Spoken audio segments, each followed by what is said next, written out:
Okay, good afternoon, everyone. We'll get started. I welcome all of you to this panel on energy technology and innovation. I'm a professor in mechanical engineering at the University of Alberta here in Edmonton, and I lead a research program on assessment of energy systems. So we look at a range of different energy technologies, both in terms of their environmental footprint and then their economic viability. We have an esteemed panel today. This would be a little bit different panel where we will talk about different innovative technologies. And each of the panelists will talk about that. And then we'll have some questions. So before I go further down into the panel, I'd like to introduce the panel. We have Wong. She's the Senior VP, Energy Market and Low Carbon Solutions from Capital Power. David Martin, next to me, Director of Business Development, Energy Dome. Candice Paton, Vice President, Corporate Affairs, Enhance Energy. And David Meunier, CEO, Systemic Environmental Solutions.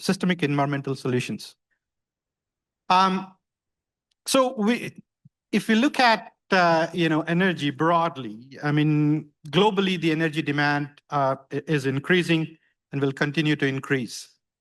And that is as our population increases from 8 billion people to 10 billion by 2050.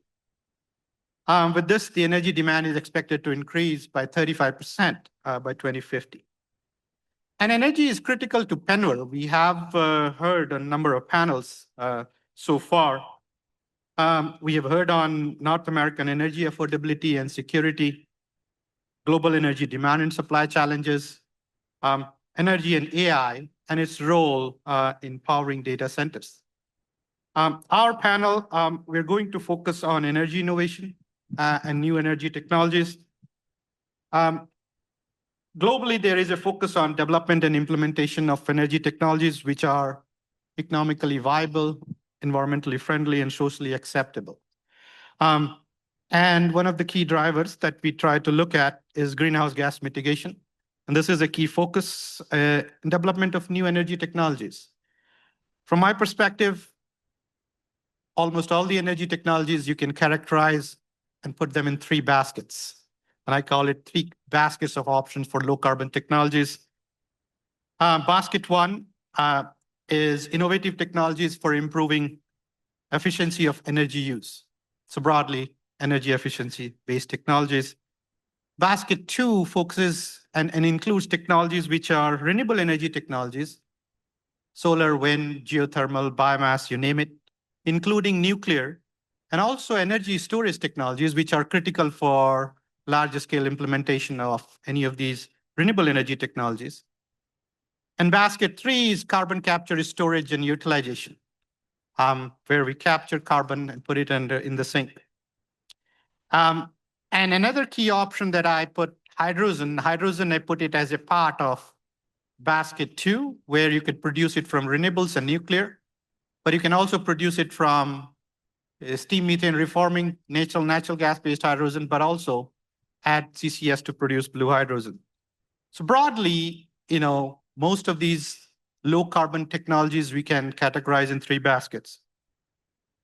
So today we're going to hear from the panelists about the technologies in all three baskets of options. So with this, I'm going to turn over to our panelists for their opening remarks and introduction of their technologies. I'd like to remind everyone that please use the Wooba app to put your questions, and we'll get to that after the panelists have introduced their technologies. So I'm going to start with David. If you could introduce your technology and about yourself. Sure. Thanks a lot, everybody. My name is David Martin. I'm the Director of Business Development for North America with Energy Dome. It's a great honor to have been invited here to the Penwell conference to speak, and I thank you guys for putting off such a great show. Also, before I start, I wanted to make honorable mention to Mr. Bob Rowe here in the crowd, who is a trusted friend whose strategic advice we value. And hey, Bob, good to see you again. So to tell you guys a little bit about Energy Dome, we're a long duration energy storage technology company.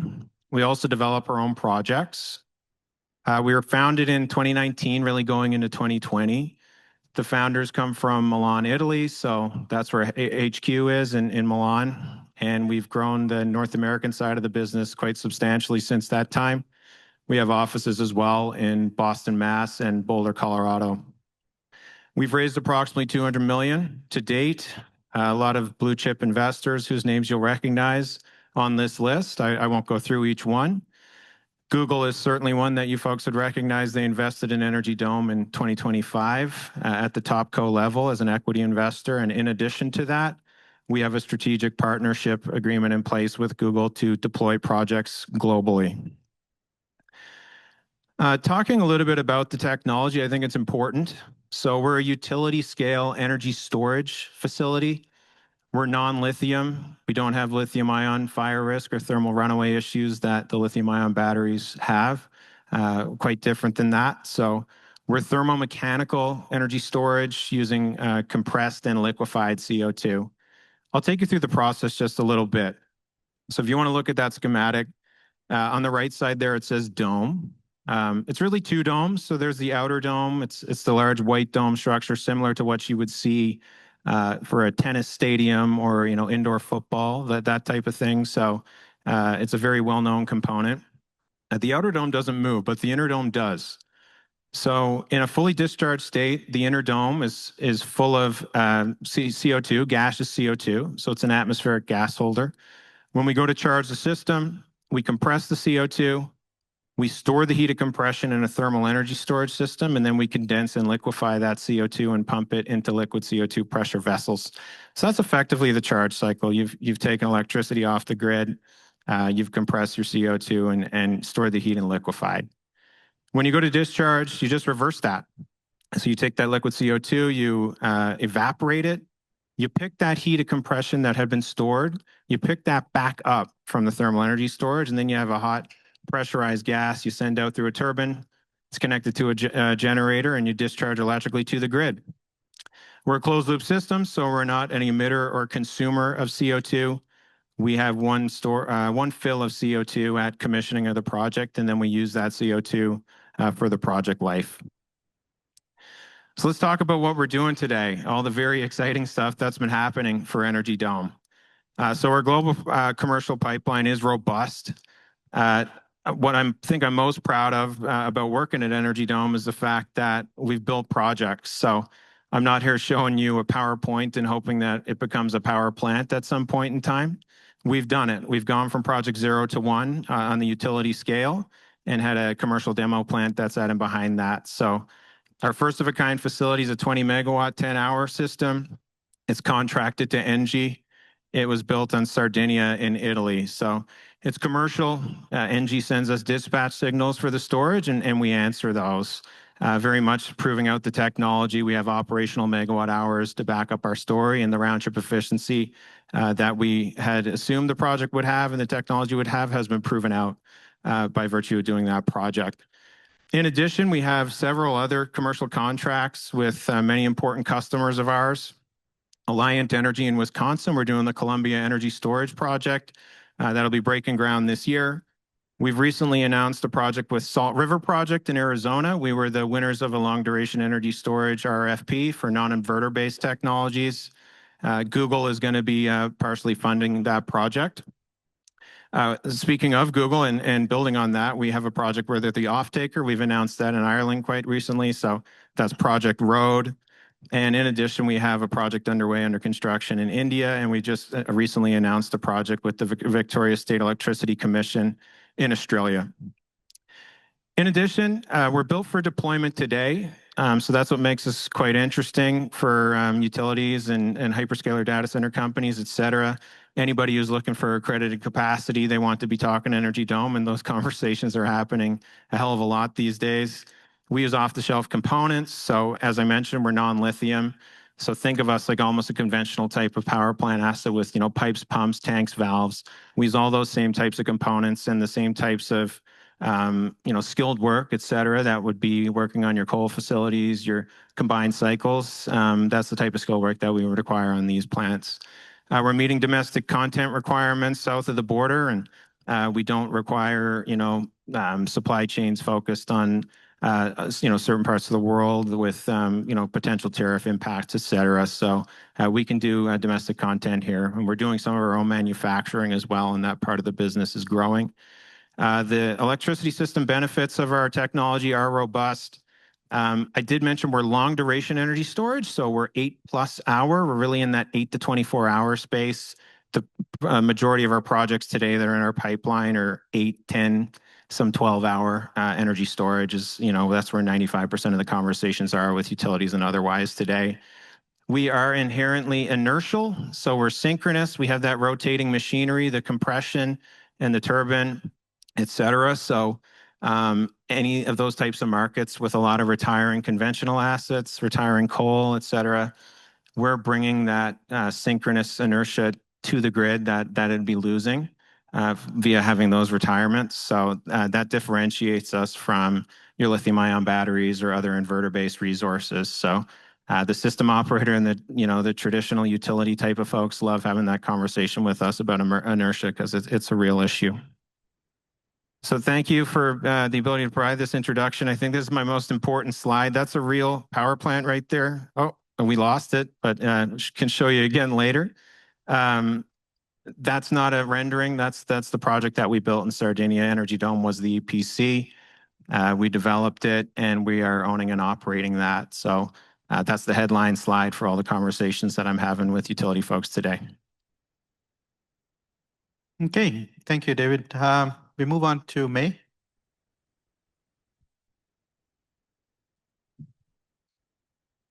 Progress runs on power, and power runs on people, on our dedication, ingenuity, expertise.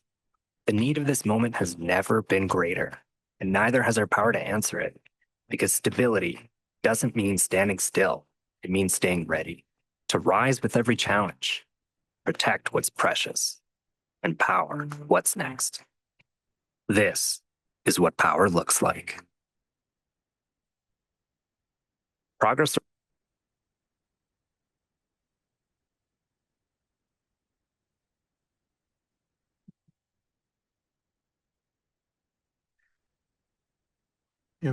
Yeah, okay.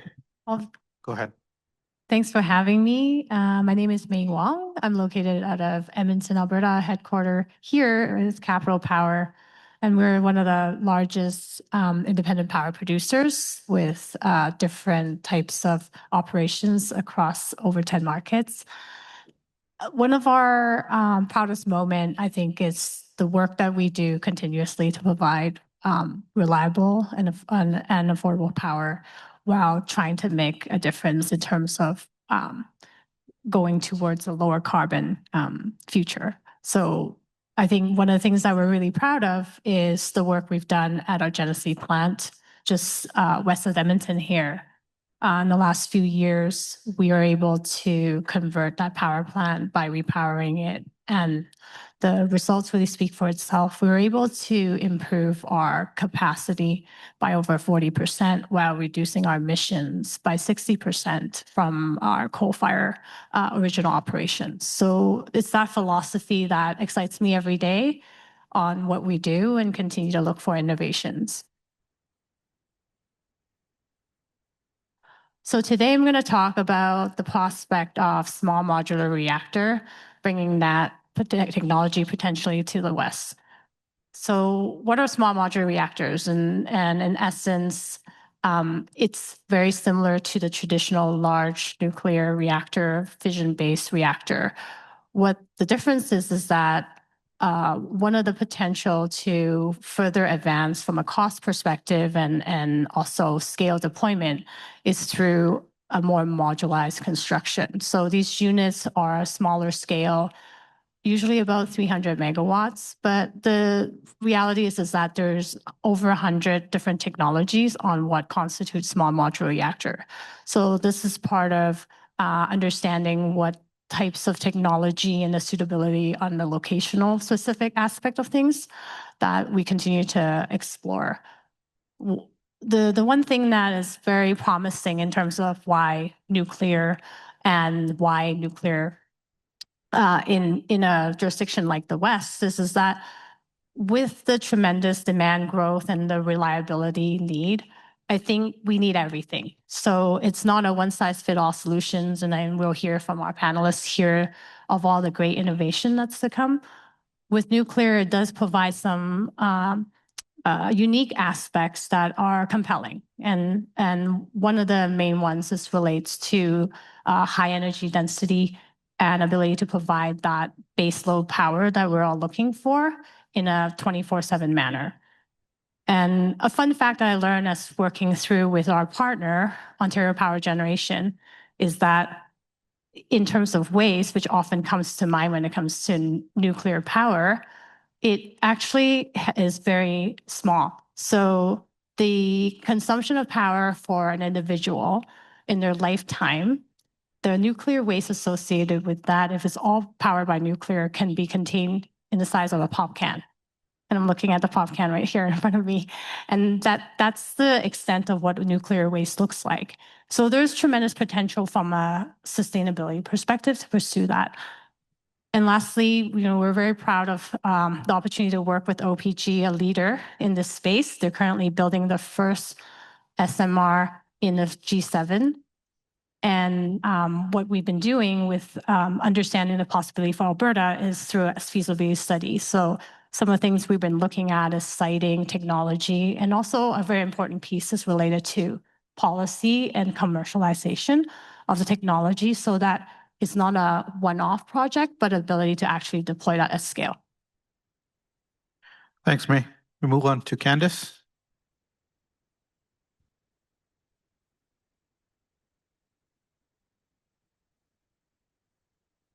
Great. I'm not sure if this will work to advance, but if it doesn't, I'll just say head to the next one.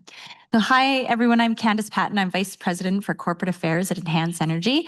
So we've been hearing about battery technology, nuclear, and now we're going to head into the subsurface and talk about carbon capture, utilization, and storage. So I want to tell you a little bit about Enhance. We're an Alberta-based company. We're headquartered in Calgary, also known as Mohkinstsis.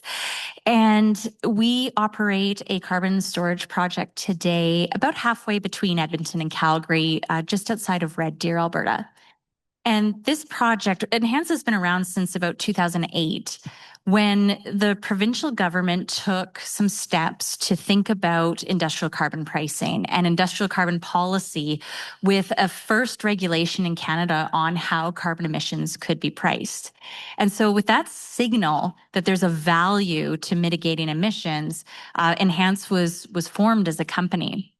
We partnered with a large refinery at the time, which was built with carbon capture in mind. And that refinery is now operating. It's the Northwest Redwater Sturgeon Refinery just outside of Edmonton. We've also connected with a fertilizer facility also in the Redwater area. And between those two sources, they capture about 1.5 million tons of CO2 per year. That CO2 is then transported down a pipeline called the Alberta Carbon Trunk Line, which was supported by the provincial government with funding as well as the federal government. And that funding allowed that pipeline to be quite oversized for the first two emitters that were connected to it. It's so oversized that today with those two emitters, it's about 10% of its full capacity. And this is really important. I don't know how many of you were in the permitting discussion, but the concept of barriers to entry and having to build foundational infrastructure and the time it takes to do that is really important. So the vision of the province, the federal government, and the partners in this system really helped reduce those barriers to entry by oversizing the system. So the pipeline is operated by a midstream company called Wolf Carbon Solutions, and then you've got Enhance at the other end of that pipeline. And we're the experts in CO2 storage, the safe, permanent storage of CO2 in the subsurface. Our first project, the Clive project, is CO2 with enhanced oil recovery and permanent storage. And a lot of people always talk to me, are you doing permanent storage or are you doing EOR? And we say, yes. And we have to talk about this a lot because there's a really neat system that's been set up in Canada where we can do enhanced oil recovery with permanent storage, and the quantification protocols, the participation in compliance program like Alberta's industrial emitters regulation, like the clean fuel regulations, will recognize the amount of carbon that's been permanently stored. It comes with a lot of caveats in terms of measurement, monitoring, verification processes, but it allows us to operate this project. And to date, in that Clive project, we've stored over 9 million tons of CO2, generating carbon credits that support the full value chain. And this is pretty significant. CCUS has been going on for a long time around the world. There's many jurisdictions doing this well, but it's also a very challenging operation. We're learning as we go. We've got about 50 to 60 million tons of CO2 being captured and stored globally. And so the 1.5 million tons of CO2 that's happening through the Clive project represents a pretty significant portion of that right here in central Alberta. The other unusual aspect of this project is that Enhance committed to storing 1.5 million tons of CO2 per year, and we're storing 1.5 million tons of CO2 per year. That remains kind of a unique attribute of our project, that it's been able to meet its goals from that respect. So the Enhance project really started with that signal on industrial carbon policy. We're about 6 years into our operations. The Clive operation's been running for that whole time. We're producing, a lower carbon hydrocarbon product, and then also storing industrial emissions. So what's next for us? I'll switch to the next page. Let's see if this, yeah, it does work. What's next for us? So the Clive Reservoir is really important. It was discovered in the 50s. It produced till about the late 90s, and then it went to zero production, and but for CO2 would not have been revitalized. That being said, it's a relatively small reservoir, and we know that there's more demand for CO2 storage coming in the province. And so we've moved into a new project called the Origins Hub. This is a dedicated geological storage hub. So it will be storage only. There won't be a hydrocarbon component to it. And it's much larger than our existing project, but it's geographically co-located into different zones geologically, but geographically co-located. So we're leveraging that investment of the province to connect it to that foundational infrastructure that can be used to move a lot more CO2. We received our regulatory approval for this project in 2025. We made our final investment decision early in 2026, and we are about to start construction like in minutes, so we're pretty excited about that. So our intention is to be online with CO2 flowing into that project by January 1st, 2027. This is a really neat pathway, and I think kind of speaks to the power of using enhanced oil recovery to move into the storage space. Because we've been working and storing CO2 for so long, we've de-risked a lot of the critical components that go along with being a CCUS operator. We've been working in this landscape for 7 years, working with landowners, testing water wells, making sure folks in the area are comfortable with our operations. And that is absolutely critical for CCUS. Having public confidence that you can do this safely, reliably, in a verified way is incredibly important. So when we go out to central Alberta and we bring in service rigs and we're drilling wells, people say, oh, I recognize that. They've grown up around oil and gas operations. They're comfortable with the Alberta Energy Regulator and how diligent our oil and gas operations are run in that area of the province. And so when we come and say we're going to do CCUS and it looks just like what you're used to, it's regulated in a way just like you're used to, people get really comfortable really quickly. We spend a lot of time in community talking to them about pipeline safety, materials safety. We're out there testing water wells. We have 37 landowners who participate in regular water testing. We do soil testing. We do a whole bunch of MMV to make sure that everybody around this project is very comfortable. And so it's very exciting and I think quite interesting about Alberta is that we've just made our investment decision. We're about to start construction, and we've gone to license a new CO2 pipeline. And I think all of you have just gone, because that's really tough to do. We've heard lots of stories about how difficult that is to do. But we've gone and we've sat down at kitchen tables, we've knocked on doors, we submitted our license, and we had no concerns, no issues raised, no headlines making news. And that's, again, I think a testament to the years spent in that area, bringing technologies that people recognize in a regulatory system that through years of conventional oil and gas operations has built trust. And so we're really quite proud of that we're able to build in this area safely, securely, reliably, and with public confidence. So I'm very excited for the Origins Hub. We'll be online in 2027, and just, again, really leveraging our experience in this environment with the characterization, the technical attributes, and the understanding of our current operations. So what does this look like in central Alberta? Just zooming into where we're operating, you can see Edmonton near the top, where our current 2 industrial large emitter partners are, the ACTL pipeline that connects to the Clive CCUS project, that little blue dot. We also operate other legacy mature assets that could bring CO2 into them in the future, the Innisfail area and the Fen Big Valley area. And then that blue funny shape across it all is the Origins project. And so you can see how we're really building an ecosystem of storage potential in central Alberta, connected all the way to the north in Edmonton, very close to Calgary and south. And so for industrial emitters, essentially in that Highway 2 corridor connecting between Edmonton and Calgary, you've got a ready storage ecosystem, whether it's through enhanced oil recovery or the dedicated geological storage. We're really excited because this, again, contributes to our economic goals, our energy and environment goals. When we think about what it takes to build an EOR project, it's many, many years of capital investment in the area. It's managing legacy and stewarding assets in that area. And so bringing these fields back to life where investment has been made, but perhaps isn't active, is something that's very meaningful to these communities.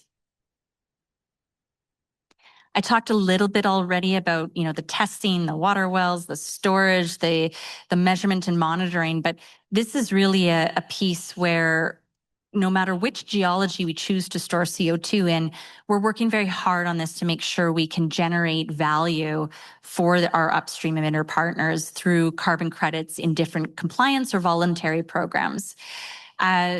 EOR, I think, has played a role in our transition in building all types of these projects, again, with that stewardship of legacy infrastructure. So you can imagine that in central Alberta, there's quite a long history of oil and gas development, a lot of conventional assets. In the Clive area alone, we have hundreds of legacy wellbores that have been left on the landscape.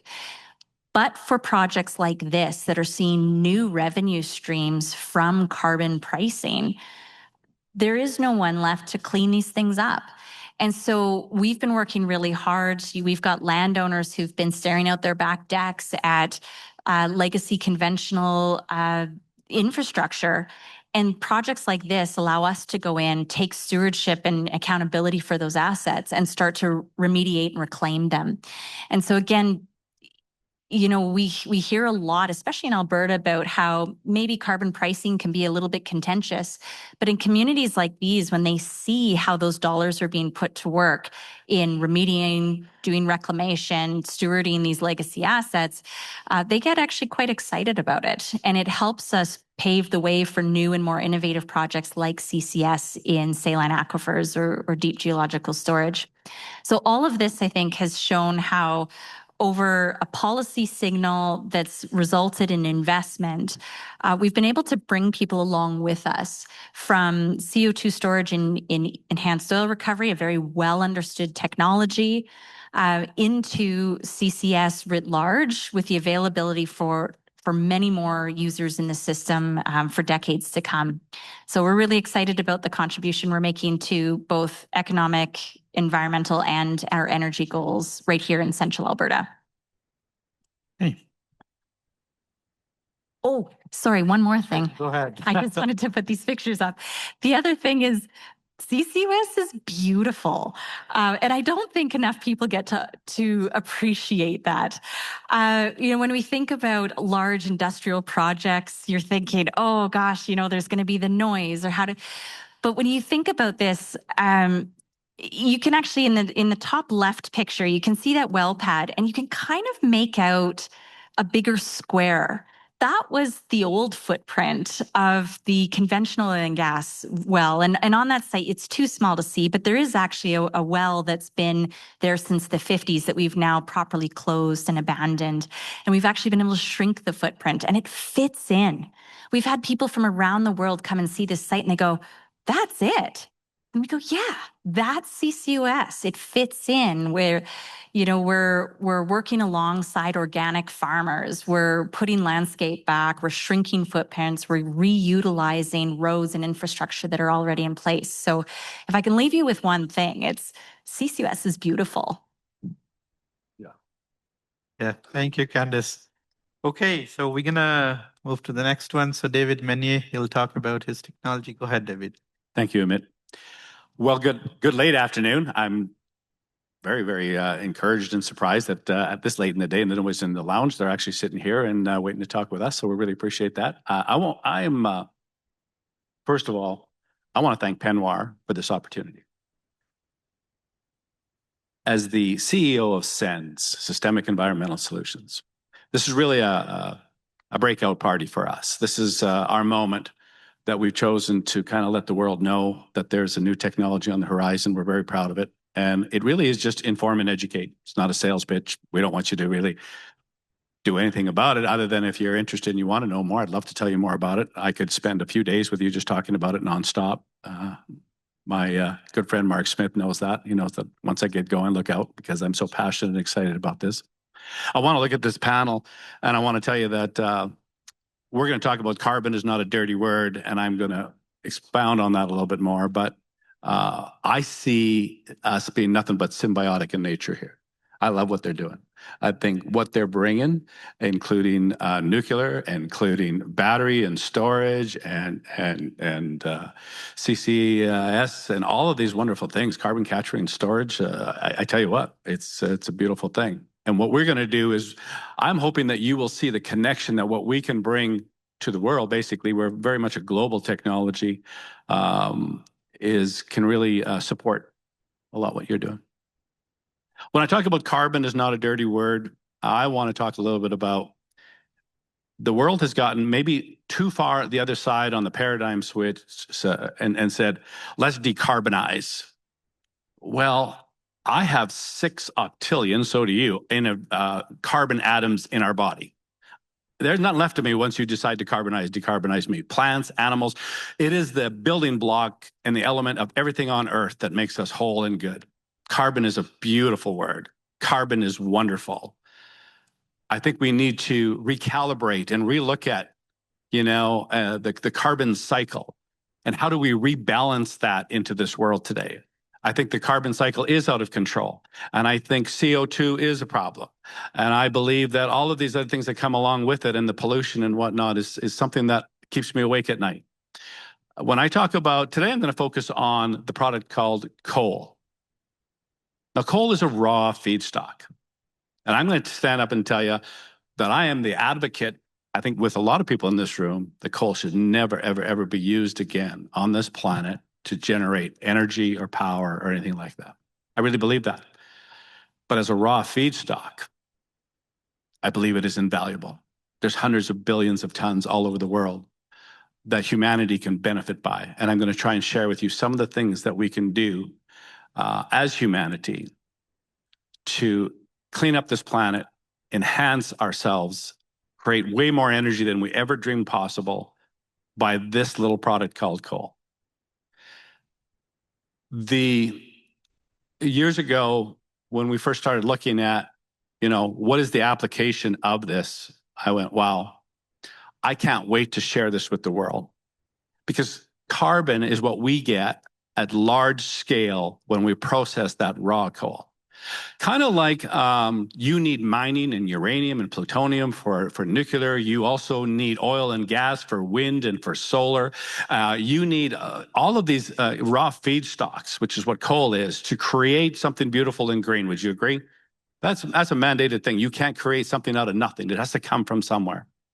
When we take coal, and what if, I'm going to ask the question, what if you could take something as beautiful as coal and you can process that with next to zero emissions whatsoever and zero waste streams. And when you process that coal and you get a beautiful, pure, clean carbon, and you extract 100% of the hydrocarbons into a valuable fuel that as a process is way, way less expensive as a fuel than getting it out of the ground in oil and gas sector. Way less. It's a natural byproduct. And what if by a byproduct, coal around this area has a lot of water? What if you can take out all that water before you process that in carbon, and you can use that water for irrigation, for agriculture, for AI data centers, that you never have to use another drop or pull a drop from river streams or anything else like that?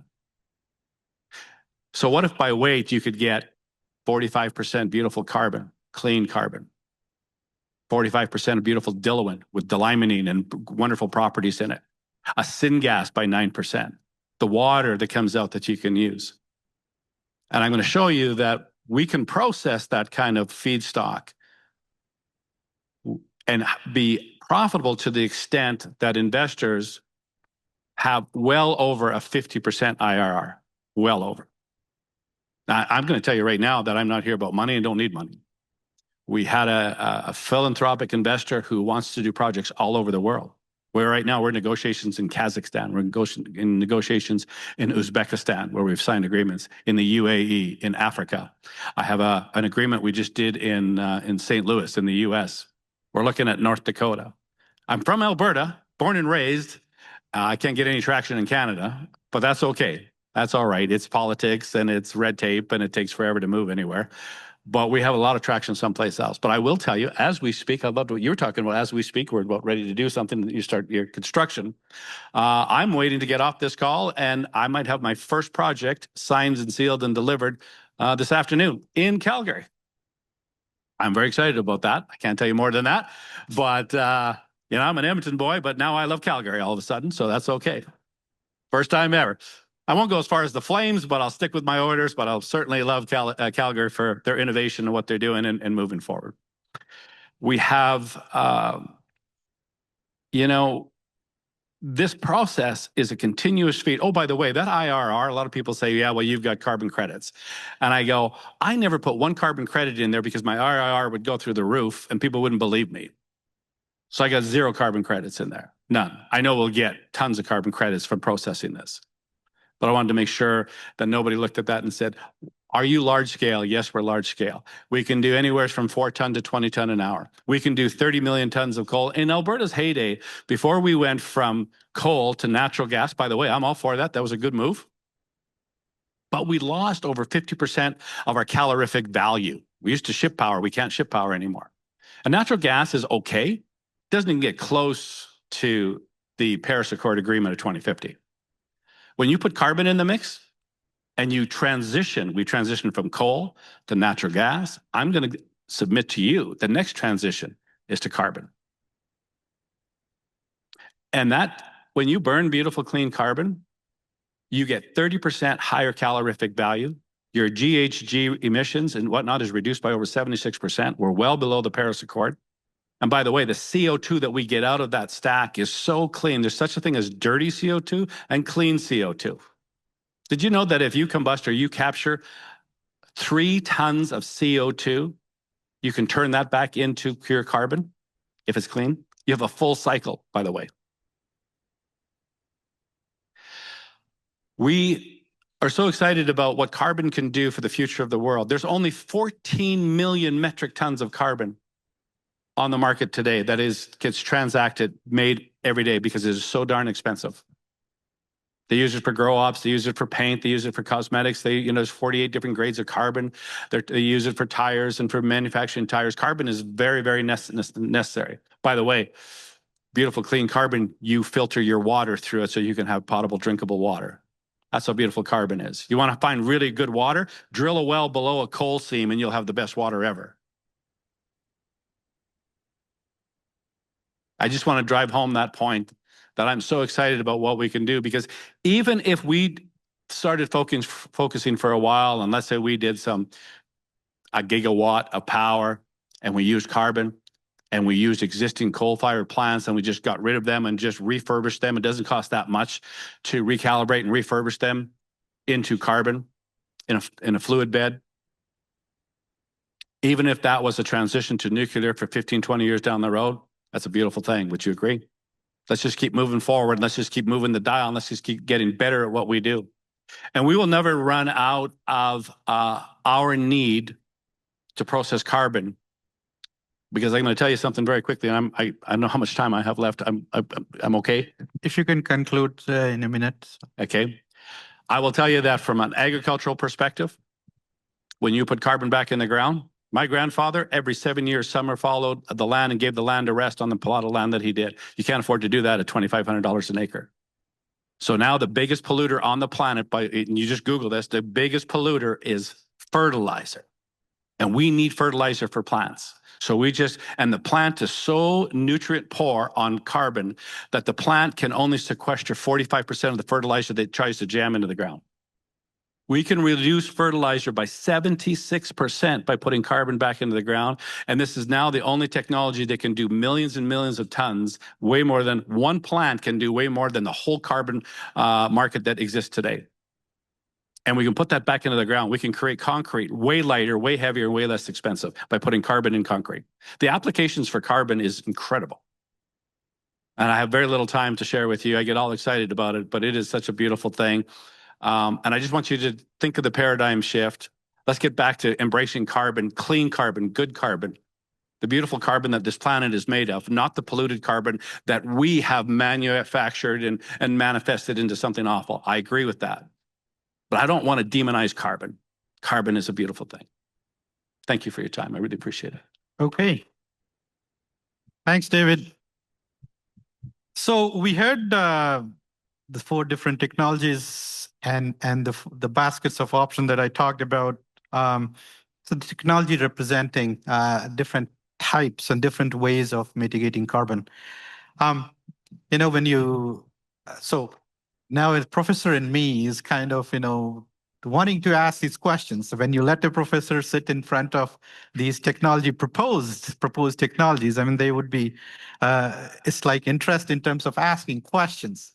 And I'd let each of you encourage to put questions in Wova. We'll get to that. I do have questions starting with some of these kind of, interest in different technologies which was proposed. So we'll start with David Martin. Can you, energy storage is critical for renewables to get to large commercial scale. Could you discuss a little bit the commercial pathways for long duration storage and your technology specifically in terms of how it can help in that? Sure, happy to do that. I think I'd say first, I'm a little nervous. I thought I had a good story. Then I hear someone's doing a project tonight. Another guy's signing a big deal later this evening. So if I don't have anything in the next 20 minutes, you guys will probably forget about me. But yeah, it's a great question, Amit.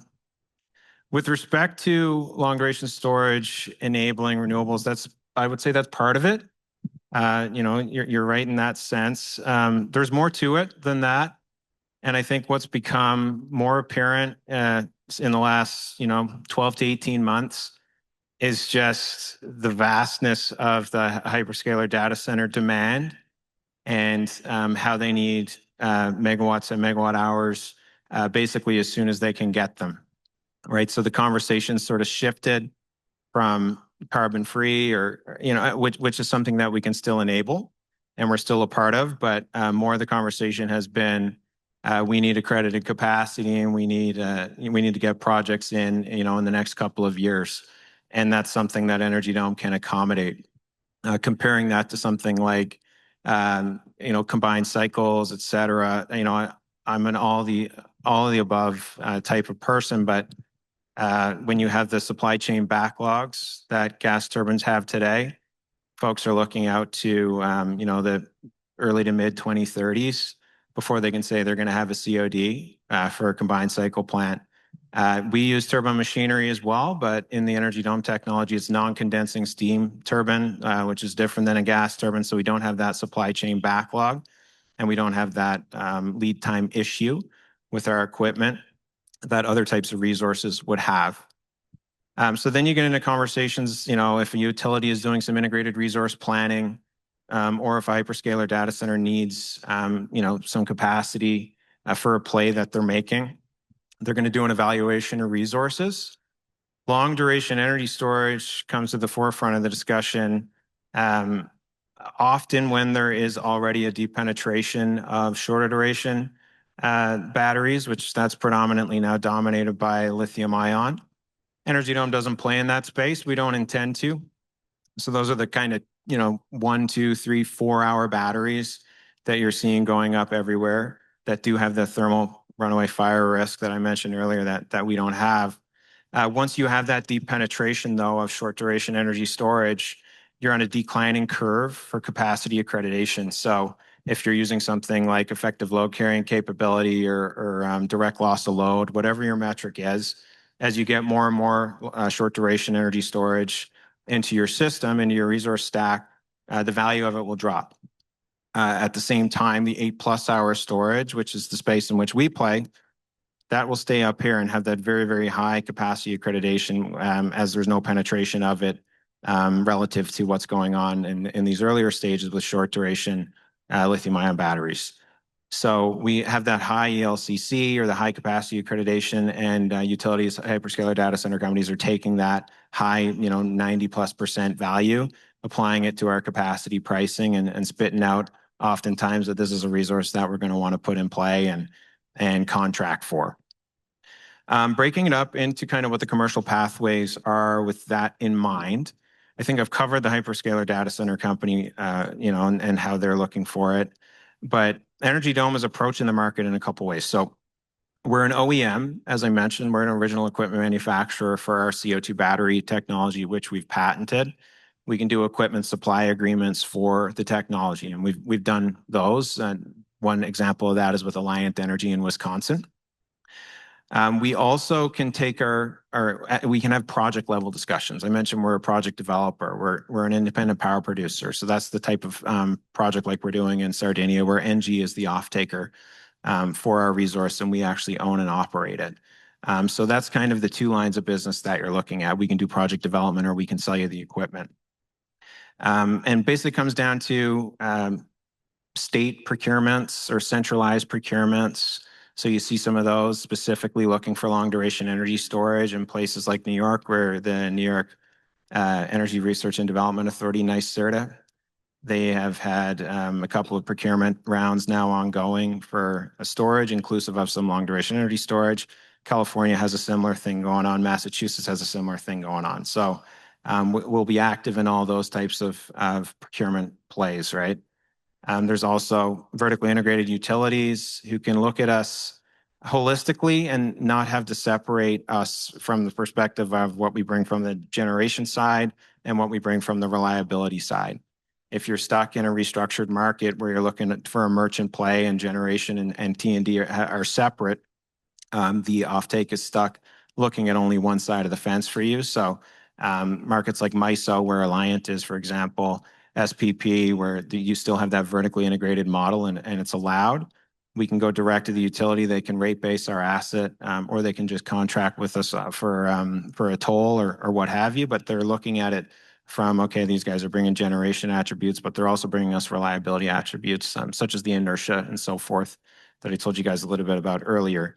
They may not tell us what each line item value is, but we don't really care because we're going to be able to get a contract out of it. And those are the types of utilities that we've been dealing with a lot too. So it's kind of hyperscaler data center demand direct to them, state centralized procurements, and dealing with regulated utilities has been a lot of where our conversation sits today. Good. Thanks. I mean, I think, energy storage is key for a lot of these renewables to reach larger scale and larger scale implementation. I mean, you talked about the storage, probably, some of the other technologies, and we might not have time to get into it, but other larger scale storage, for example, pumped hydro, depending on where you are, potentially there is an option that maybe, again, in terms of looking at where you are and what scale these technology could be implemented, very critical. So yeah, thanks for explaining that. I'm going to move to Mi Wong. You talked about SMRs. When we hear about SMR, I mean, we always talk about, well, electricity, larger scale electricity production. Could you talk a little bit about what are the broader opportunities this SMR unlocks for Alberta's economy beyond electricity generation? Yeah, I think that's a good perspective. When we're talking about nuclear, there's a lot of focus on the technology, and rightfully so, because it's tremendously important to be able to deliver that in a safe fashion. But really, I think what the positive potential for nuclear is very much like some of these other technologies and innovation.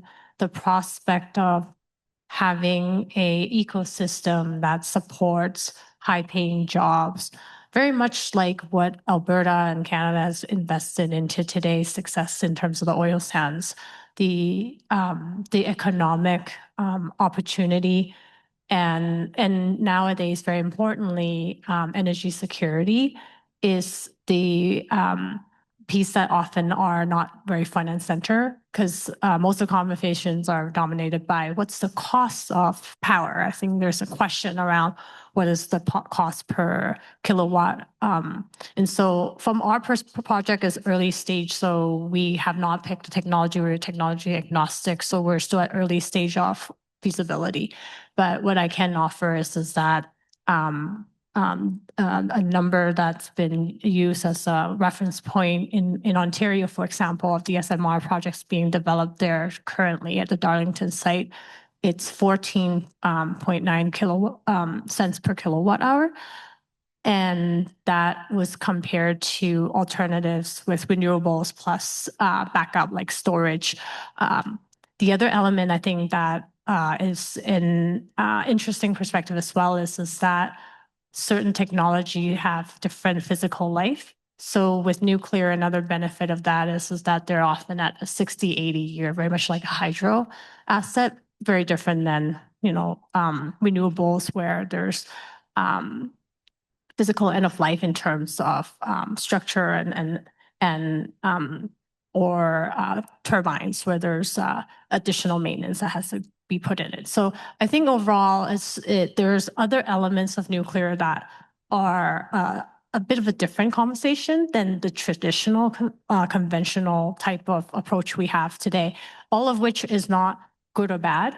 I think it's important that we have the opportunity to explore that, which is really the purpose of the work we're doing with OPG. And of course, we're looking to them in what they're doing today in the SMR space and looking at new large nuclear, as well as their traditional fleet that they've refurbished and got back online, all of which I think are really important lessons that we're learning before we look at the pathways of how the West and Alberta can proceed.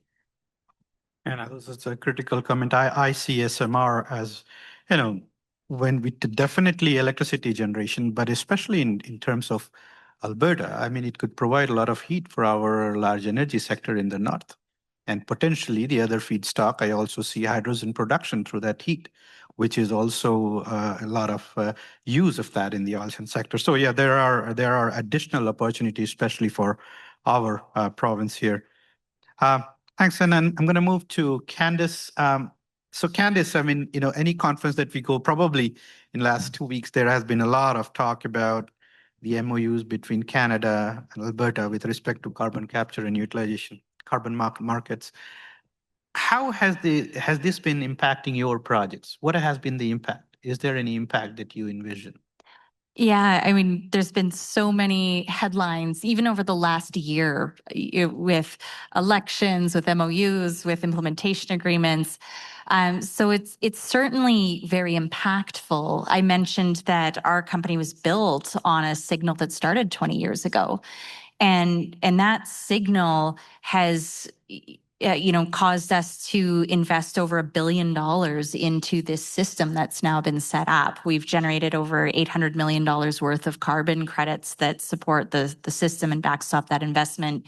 We spent over $500 million in the local community with the operating and service providers that we work with every day. So it's incredibly impactful what a policy signal can do. And so I think with the MOU, the most important thing that's come out of that has been the durability of that signal. That signal has had its wobbles over the last 2 years, and it's been noticeable in the market. We've seen that with compliance credits where they're trading in Alberta. It's been quite dramatic fluctuations there. And so I think with the signing of the Memorandum of Understanding between Canada and Alberta, and then the implications that has for the other provinces across the country, I think we're seeing a lot more certainty in that carbon pricing and industrial carbon processes or pricing programs are going to persist in Canada. And that's a great thing. I think there certainly remains a lot of uncertainty on how these programs are going to move towards market stability, liquidity, having very functional markets that then incentivize new investment. And I think we have a lot of work to do actually on that front. I think something that's also incredibly important is that we don't, navel gaze in Alberta or even in Canada, and we recognize the integration and the interplay between carbon credit systems. We need to have integrity in those systems. When we build programs that say a ton mitigated and managed is a ton credit, that unlocks the opportunity for Canada to play on international credit markets. And I hope we move in that direction. If we start to introduce policies that put that credibility in jeopardy, I think we maybe are saving compliance costs today, but at the expense of having systems that incentivize investment, particularly on the international stage in the future. I think, May, I really respect what you were saying about how various technologies, they're not one size fits all, and they aren't the entirety of the solution in one. I think CCS falls in that. It has the ability to address a portion of our emissions goals and potentially part of our economic and energy objectives. But the investment landscape has to be very sound to have these projects move forward. And that really does come back to strong policy signals that are durable and have markets that work. Yeah, thanks. I mean, I think policy certainty in any jurisdiction is critical for investment and continued investment and growth. Great. I'm going to move to David Meunier. So David, your slide opens with a statement most of this room has been trained to disagree with. Carbon is not a dirty word. Carbon has spent 20 years as the villain of energy and climate policy. Why do you say that, and what does sense do with it? Yeah, thank you. Thank you, Amanda. I appreciate that. In a nutshell, what SENS does is take something quite raw, as we explained a little bit earlier, on the planet, what we do, how we operate it, how we incorporate that worldwide, and be able to get, through that process. The most important thing is that we need to have a high IRR, that we process nonstop. That process is nonstop. It is 24/7. There's no batch feed. There's no anything like that. We can do this on site and reduce the carbon footprint. We can do that right at location of mine. And then what are we transporting? Beautiful, clean carbon on carloads, on which I was looking at the transportation and the infrastructure and moving things around. And I thought that was a great presentation. The dynamics and the problems with ships and rails and everything else like that comes with that. That's going to be a problem for us. We're going to need to ship carbon all over the world in tankers and whatnot, because where there is large amounts of coal, it needs to be shipped to areas where there is none. And that won't be coal, it will be carbon. It will be clean, beautiful carbon. Our process is nonstop, 24/7, no waste streams, and next to zero. I can't say zero. It's 0.25% of any emissions will come off the stack. Our process is very low heat. We create hydrogen. And as creating hydrogen using metallurgy, some of our IP is very scientific, but it's very, there's certain things in it that I can't even discuss. However, when you bring the technology to it, we break down the molecular chain and recombine it into something different. That's how we end up getting all the fuel and 100% hydrogen, 100% hydrocarbons extraction out of that coal. And that's how we get that pure carbon. So in a nutshell, I think the exciting part about is that my partners out of Brussels, they're called the ISCM Foundation. And I've been waiting for a partner like that for a long time. Why? Because they're a charitable organization. Their whole goal is not to take us over or consume us. Their idea is when we come into market anywhere in the world is because we are foundational as well. What we want to do is help feed the planet. That's our goal. We want to bring medical aid, education. By the way, their mandate under the King Baudouin, highest charitable organization registered in the world is the King Baudouin charitable organization. You have to really qualify to be a part of that. There is tertiary education. There's 44 heads of state that belong to the ISCM Foundation. Because they're a charitable organization, what I love about them is that anywhere we go projects in the world, 100% of their profit goes back into, let's say into Alberta, it goes to universities, colleges, trade schools, to build schools and whatnot, 100%, because they're a nonprofit organization. I couldn't believe when I tripped into these, and I met Dr. Meunier, PhD in mathematics. All their people are academia, 100% of them. They vetted us for 6 months before we partnered together. We brought our technology and them, and we created SENS together. And our investor is philanthropic as well in nature. That's what he wants to do. And that's why he said it has to be green, it has to be large scale. And then we need to be able to bring this on to the world. A lot of our projects can be smaller now and can be larger. What we really look for is joint venture partners. Because what do we need? We need feedstock, we need location, and we need the ability to help people in any community or an area that we need to be in. They can bring money if they like. They can have an equity stake, but it's not needed. We de-risk the project 100% completely with our financial partners. That's the beauty of what we bring to the world that I'm so excited about it. So. Okay, great. Probably we're going to take a couple of questions which was submitted by the audience. I think the first one is that there is a lot of political and policy momentum in Canada behind SMRs for a number of years. Last 12 months, large nuclear is making the case that SMRs are too expensive. What is happening with SMR costs? Maybe I think, yeah, sure. I think there's a couple parts to this question. The first one relating to the policy conversation. I think that's very encouraging. I think that's a signal that there's more momentum in recognition of actual prospect of deployment, like what we see in DNNP and also in the US. A lot of it, I think, is a recognition that, advancement in installing a nuclear generation is much broader than just power, and the value of having that base load underpinning foundational need for our society's prosperity and economic aspect of what that could bring. I think it's getting a lot more airtime, which helps with the conversation. And when in regards to nuclear, large, small, really micro is also in this conversation. Again, I think there has to be a recognition that there's not a one-size-fits-all solution.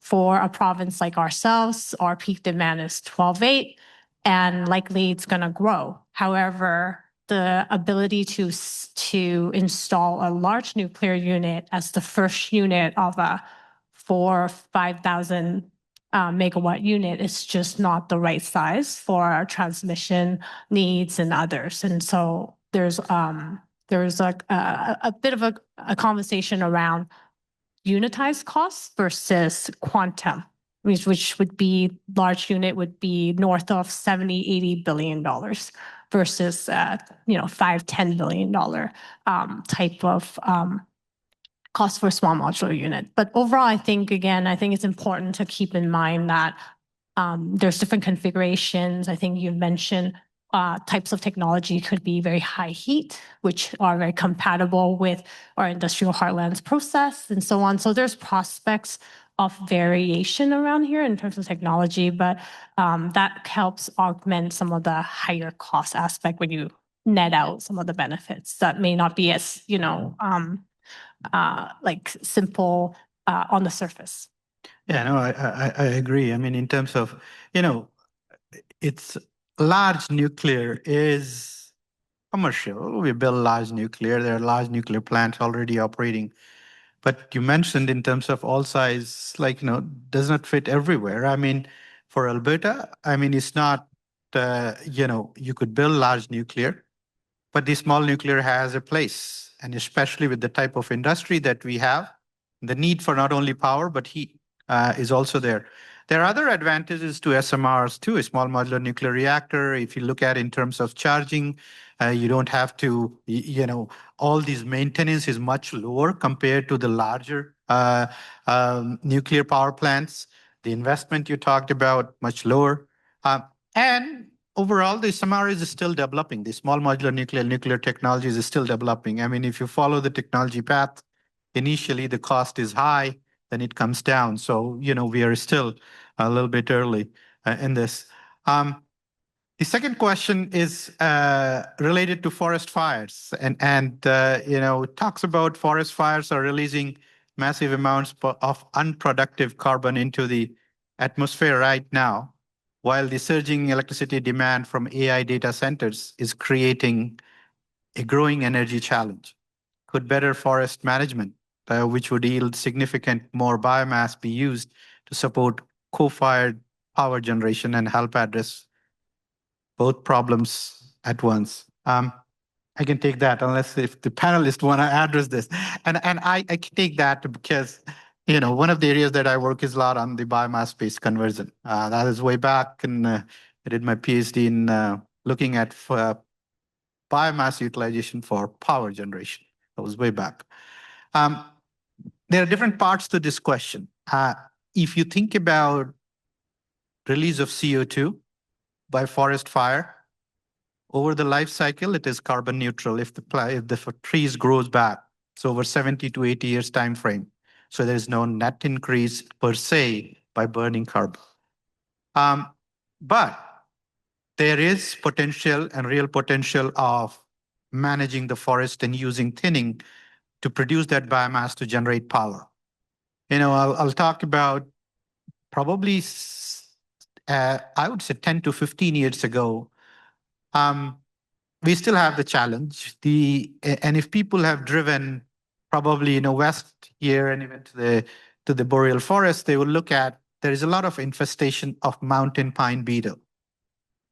These beetle infest the trees, and the trees then turn from red to gray, and then they die.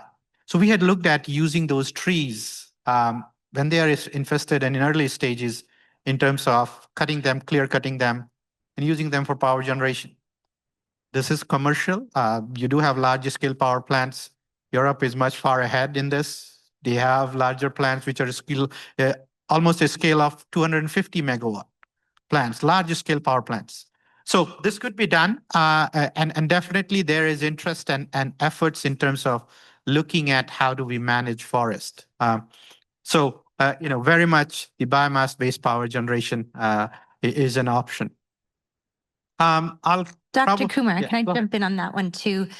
This one's really interesting because I think it speaks to the requirement of a value chain to exist. It's not just about forest management, it's about forest management connecting with technologies that can take advantage of biomass and make it useful, whether it's electricity or connecting with industry that might have biomass transportation chains and handling chains, but might have excess steam or electricity as part of their components and can enable carbon capture. Then you need the storage value chain. And so I think there really is an interesting opportunity for Alberta to play in this space, but it will also come back to a policy signal. Are we enabling BECS credits? Do we have systems that can reward the people who invest in this? And I spy Katie O'Neill sitting ahead of me. She might wave to the audience, but she's part of Carbon Removal Canada. And I think this is a space that organization is really quite active in, connecting with innovators. And how do you tap into this value chain, build policy that enables that investment and start to move on these pieces? Because it's not just a single player. It really requires a systems level investment across the value chain to be effective. Point. Anybody else to want to chime in? No, I thought you answered it quite well. Yeah, well, don't limit him to just a moderator, guys. He could be on this side any day of the week. Okay, let's take a couple of these, and this is probably, David Martin. I think it's related to yours. I think the energy storage piece. So, is there water consumption for cooling systems? What is the maximum capacity for the energy storage? That's one of the questions. Yeah, so we don't have any water consumption in our energy storage facilities, so we truly are a closed loop. We have one fill of water at the beginning, really at commissioning. It could take a little bit of time, but we don't need a water hookup. So, for siting requirements, et cetera, we're not tiny, but we're a pretty easy thing to site. We don't have a lot of strict requirements. Amit touched on pumped hydro storage earlier and how it has geological constraints, which of course it does. And similarly for compressed air energy storage, which needs, caverns and things of that nature. We need a flat piece of land. Great to be nearby an interconnect, and effectively we're off to the races from there. It doesn't hurt to be nearby water for the initial fill for commissioning, but we don't consume. And I'd say the same about CO2. Doesn't hurt to be nearby CO2, and if we can site in an area where there's CO2 production, so we don't necessarily, and often we're not talking about taking carbon captured CO2 and using it to store our system. We can, and Candice, if you have any for sale, let me know. I'd certainly love to buy it as long as the price is good, of course. But generally, we're taking industrial grade CO2 and filling our system with it. So truly closed loop.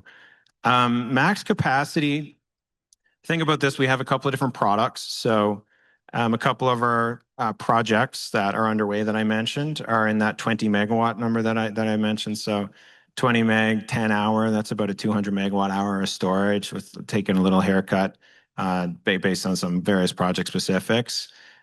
So that's kind of the smaller size that we'll do.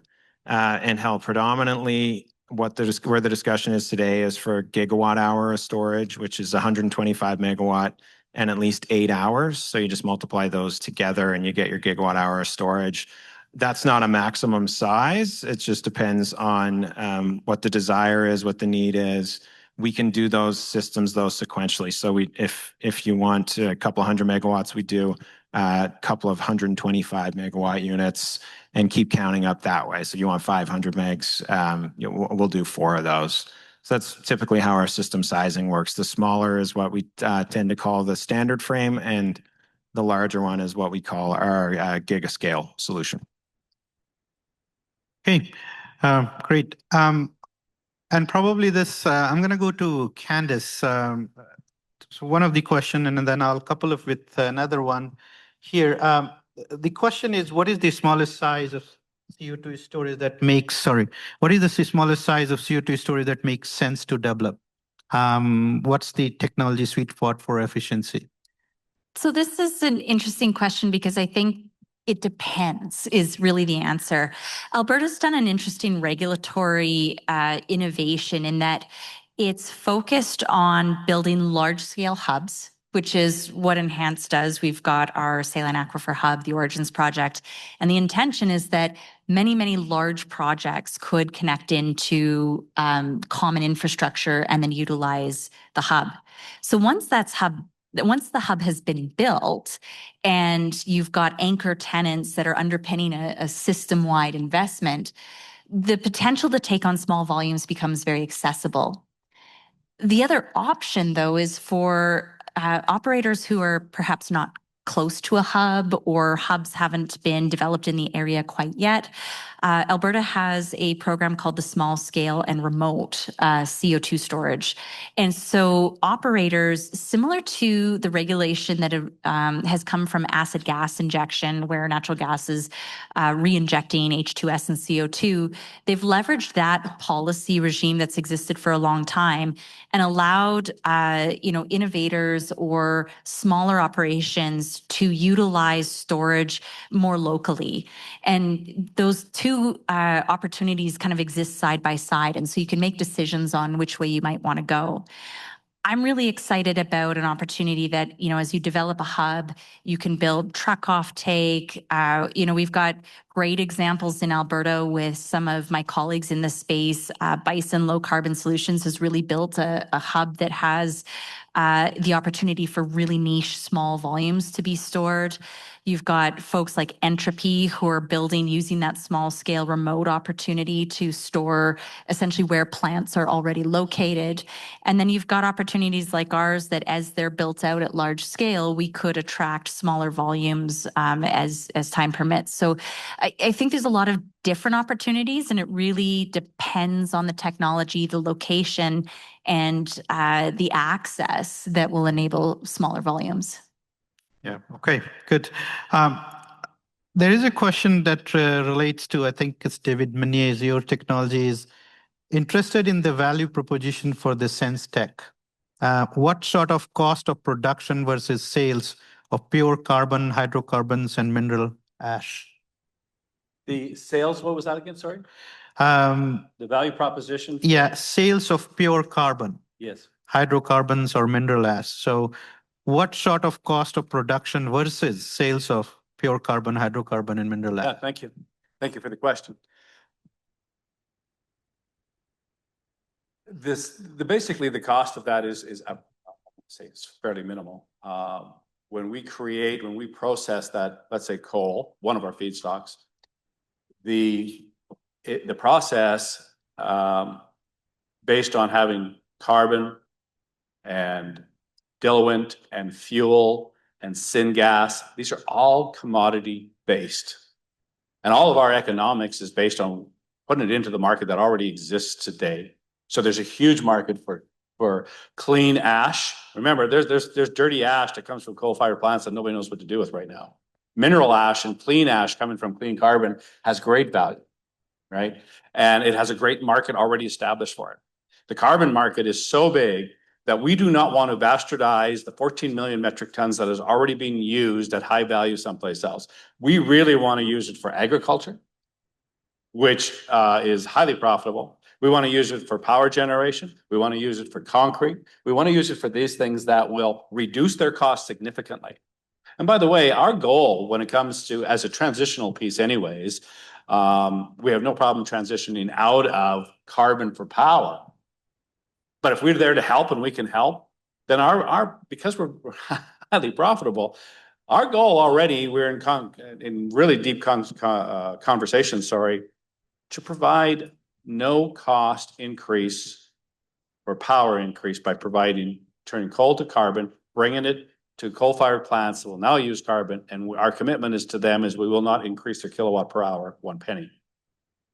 So that's pretty important when you're talking about power generation, because if the cost of that is so high, then the value proposition to bringing it to power plants are going, you just priced me right out of the market. I love what you're saying, but the market is too expensive. We can't bring power. Because what you're trying to do, David, we got to stay with coal. I understand that, but I have other offtakes, and they're highly profitable. That fuel is high demand and high profitable, and it's already a grade 3 bunker fuel through that one process. So you can just think of next to zero cost compared to pulling it out of the ground, oil and gas. And when you do a few billion metric tons a year, you become one of the largest oil producers on the planet with grade 3 bunker fuel that can be processed into high value fuel, aviation fuel at low cost. We want to drive costs down, not drive costs up. We want to make sure that whatever we're doing in here, when we bring it to market, that it's a benefit to the planet, it's a benefit to the citizens in the area, that they can benefit by that and not increase their cost. And again, I understand we're transitional in some ways, but we're very not so that in other ways where we're talking about concrete, when you can reduce the weight of concrete by significant percentages and increase the strength by several folds, and you can reduce the cost of concrete, we could end up just creating a market on concrete alone. And it is, but by the way, it is the largest market in the world is concrete. Nothing comes close to it. Not power, not anything else, concrete.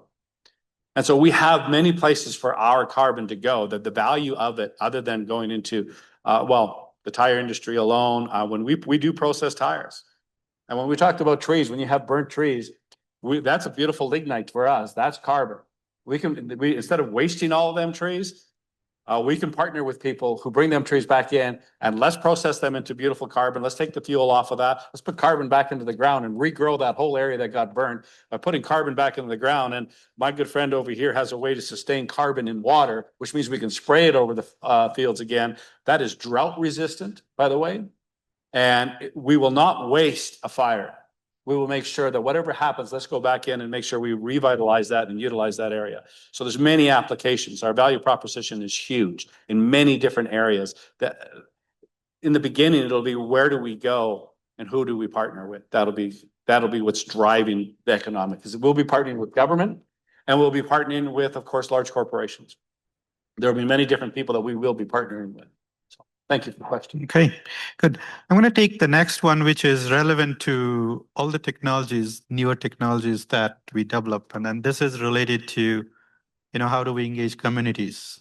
And how do we engage communities to help the resident feel comfortable and safe living around some of these new technologies? And what are the roles probably the project proponent could play, government could play, industry associations could play? So you probably think about your technology and how this is relevant to this. I think who wants to go first? How to engage the community? I can start. Yeah, go ahead. So we are relatively new, of course, and I keep bringing up that fire risk issue that applies to lithium ion, which is not us, because virtually every town meeting and community meeting that we go to, if folks are seeing energy storage, they are showing up and asking about fire risk. That tends to be the biggest concern, right? So that's an easy one for us because we're CO2. We're actually a large fire extinguisher when you think about what we have. So that conversation goes easy, but there's other types of things that come up as well. Noise is one. So we have all these types of studies completed. We're having the operational facility is helpful. Because we're not just putting something on paper and saying, here's what might happen. We have noise studies from our operational facility to back it up. And then, of course, it's all about the dome for Energy Dome. We have the large white dome structure. It's unique in the sense of, energy projects, right? It is something. My daughter, who's 3 years old, she plays tennis. We play indoors a lot. We are Canadian, so it's not always something we can do outside. And it's in a large white dome structure. So it's that exact same material, the PVC impregnated fabric. So folks tend to say that that's okay. We try not to be right up on residential and things of that nature. We try to be in industrial zoned areas, et cetera. And then from there, it's pretty simple. We can bring jobs both in construction and operation. We want to engage the communities about things like that. We're in certain communities where we can, help out with things like the property tax base. It's overall quite a good story, but being in front of folks, being up front, offering site visits and open invitation to anybody who wants to come out to Sardinia to see this plant. Let's talk about that. We can do that. That's the best way to do it. Come see it. Being in Sardinia, not a bad place to be for a week either. So open invite. Yeah, I guess I'll build up on that. I think that this is one piece that we take very seriously. I think it's especially with new innovation unknowns. Often, I think there's more barriers to the understanding, and I think that that only can be improved with lots of conversations. So as an example, this is one of the benefits of partnering with a project proponent that's actually building and have been leaders in the space. And through working with OPG, for example, we're trying to learn a lot around their approach to working with Indigenous partners, and they recently announced they're working together on an equity type of construct, which is excellent for Canadians to see. Even as early stage as pre-feasibility of our work, we have not located a site. We've hosted 10 open houses and visit various communities and Indigenous communities who really just wanted to understand and build a connection about what are some of the concerns, what are the areas where they would like to find out more on. It's encouraging to see there's a lot of curiosity on that, and that includes schools and younger generation. I think that's all very positive, and I think that piece we could not, be like lax on that at all. I think as just fellow innovation panelists here, I think it's something that we take very seriously. Great. Okay. For us, I think there's also been a lot of power in listening to communities and hearing what concerns them most. In central Alberta, one of the things that we often hear is folks are worried about the water sources. Irrigation is really important, farming is really important, and fresh water in central Alberta, the Red Deer River area, is of concern. And so when we can talk to communities about how we're aware of their water concerns, not using water in our process, it gets a lot of people a lot more comfortable very quickly. The other thing we do is show up. We're there in community, we're answering questions, we're out visiting landowners, we're helping to repair fences, we're helping to ensure dust control is happening. And so it's those little everyday actions. And so we talk to our operations staff a lot, and they are boots on the ground, the ambassadors for this technology, for how we're going to work in the area. And every day when they're out working, doing it safely, doing it respectfully of people in the area, it shows that we're working hard to be a good participant in the communities. I think that goes a long way into getting subsequent projects approved when people are seeing that we walk the talk and are there in the communities as participants. 35 seconds and Yeah. go. Say it right now. I'm just kidding. I got to tell you, I started with carbon is not a dirty word. I'll end with carbon is not a dirty word. It is the transition. It is getting people to lay down their barriers. Several years ago, I won the premier many years ago in this province, and it's not a political statement.